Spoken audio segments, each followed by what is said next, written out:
Hello, Commander Albie here. Hopefully going to give you some advice on setting up a exploration ship. The one you see before you here is an ASP Explorer, which in my opinion is the best exploration ship in the game.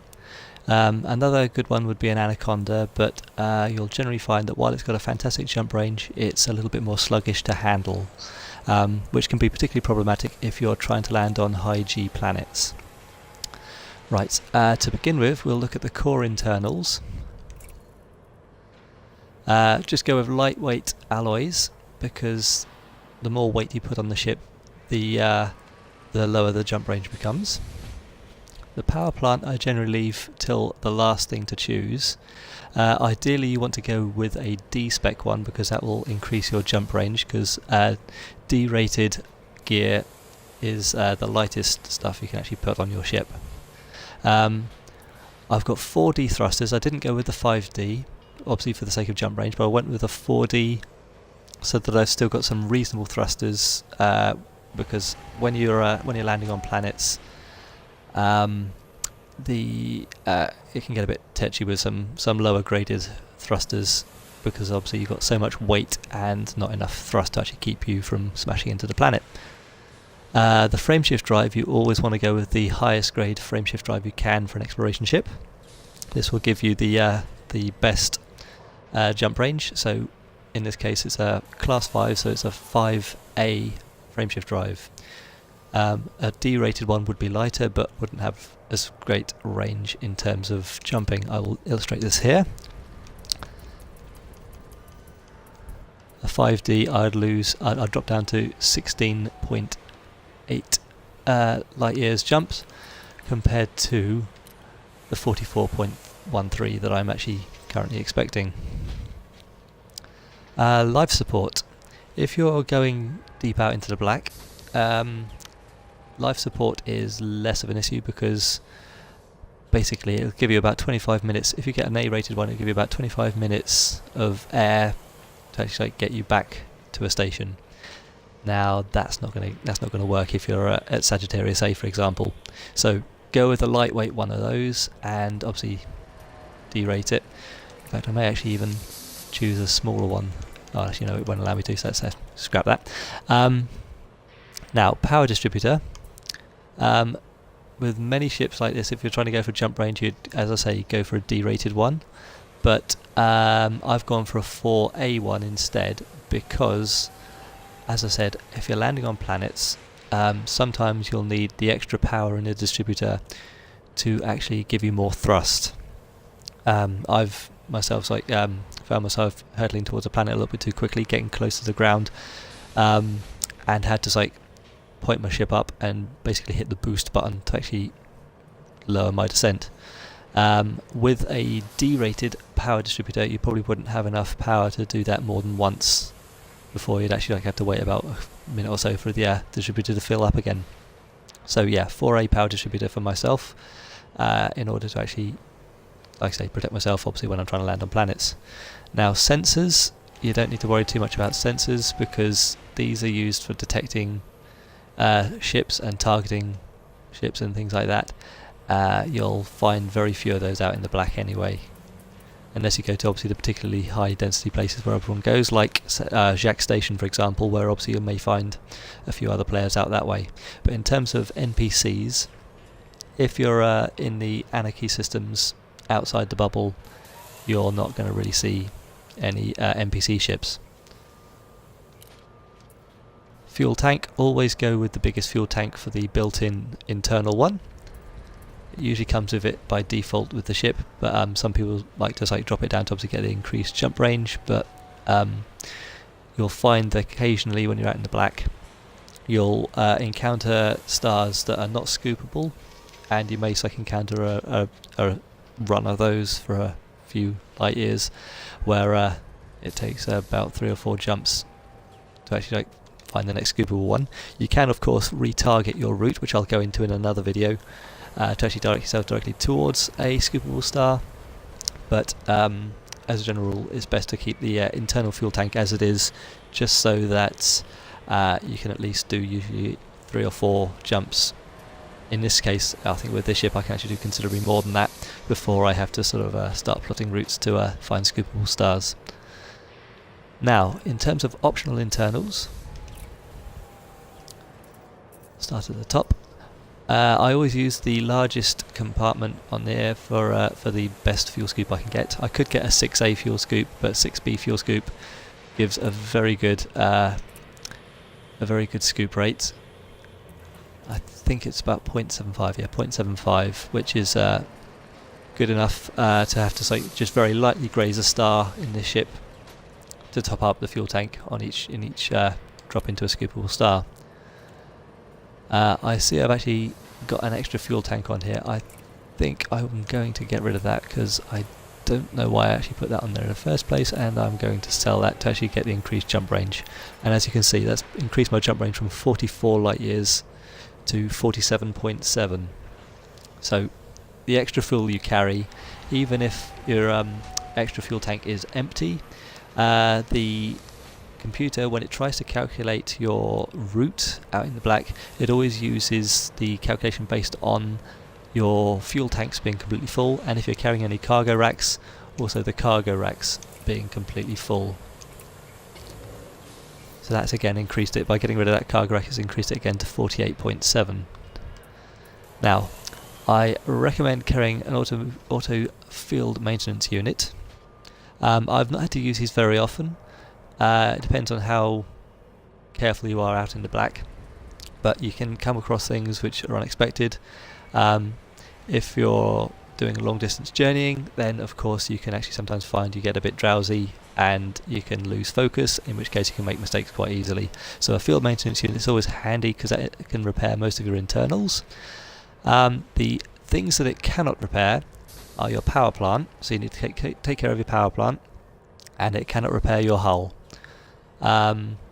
I generally take a shield generator, but not a particularly powerful one. I've got a 3D one built into this. It's just so that you can take a few bumps and scrapes and still survive. Now, the essentials for exploration are the Advanced Discovery Scanner, which you assign to a fire group like you would with weapons. When you drop into a system, you use it basically like you would a weapon. You hold the trigger down, and after a few seconds you'll hear a honk to indicate that it's scanned the system. It'll show you all planets and objects available in that system, but it won't do a detailed scan on them. It basically just shows you that they're there, and you'll basically then need to go and scan the items individually, otherwise they'll just show up as undiscovered. Undiscovered, contrary to some people's belief, doesn't mean that no one's ever been there before. It just means that you haven't been there yourself or actually purchased the data for that system. So yes, if you find that the system's says undiscovered, it's just that you haven't been there. It may also be the case that it is completely undiscovered by other players, but it'll tell you on the system map whether particular items in the sector have actually been discovered or not. A detailed surface scanner is another handy gadget if you're going around to actually clear up all the items in the system that are undiscovered. If you're scanning them, if you get a detailed surface scanner, you'll end up making a bit more money from each discovery. It'll also assist you in actually getting your name on many different planets, moons and stars out in the black. The Planetary Approach Suite obviously comes equipped with the ship when you purchase it, so keep that on there, otherwise you won't be able to land on any planets at all. Now I'll just have a look on the shop to see what else there is available on there. Never used a docking computer myself, they're a complete waste of a slot in my opinion. As I said, fuel scoops, you always want to go with the best fuel scoop. Fuel tanks, if you're worried about running out of fuel and obviously being having no scoopable stars nearby, then you may want to equip one of those.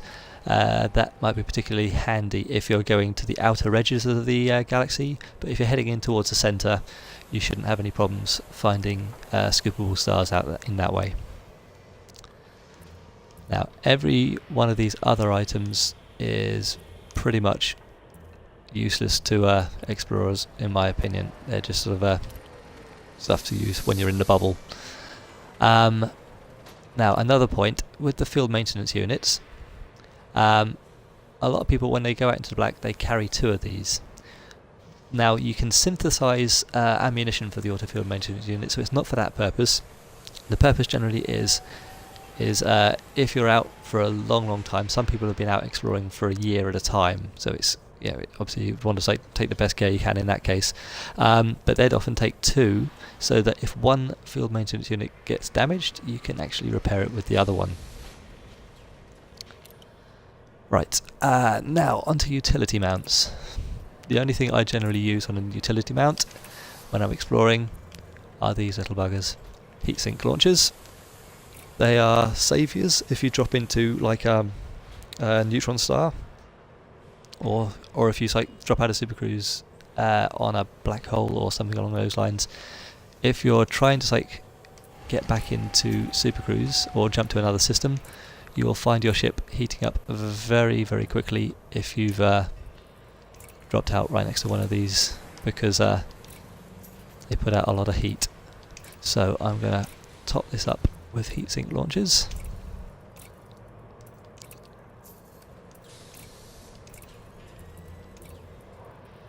Just because you can't actually use synthesis to rearm these. And I think you get 4 shots per heatsink launcher.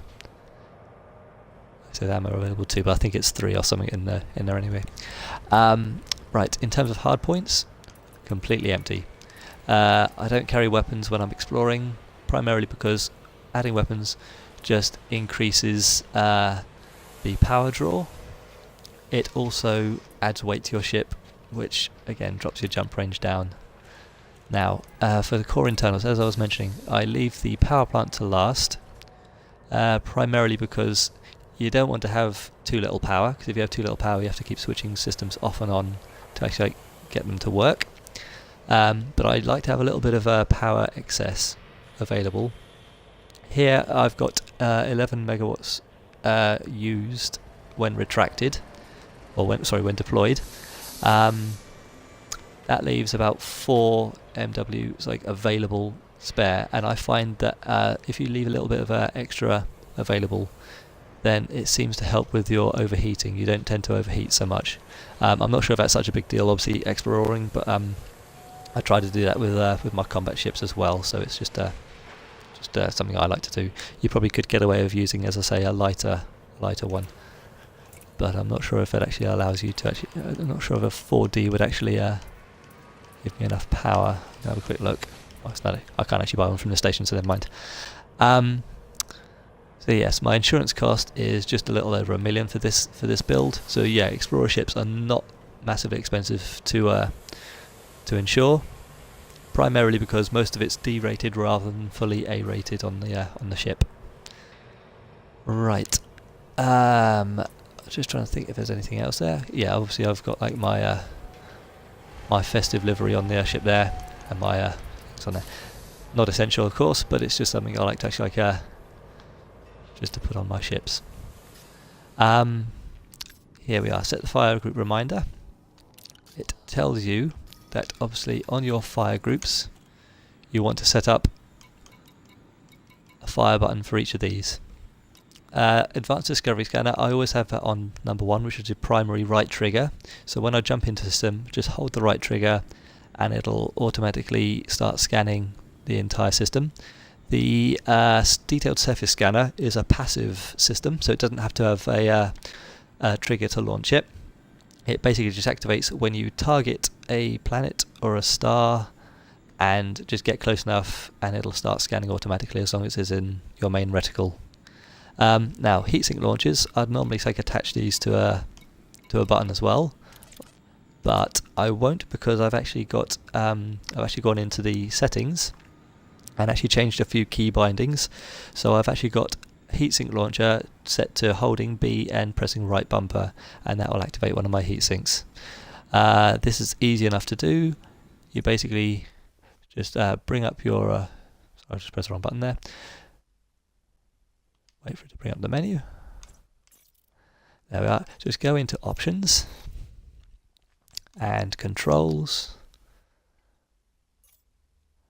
and if you scroll down,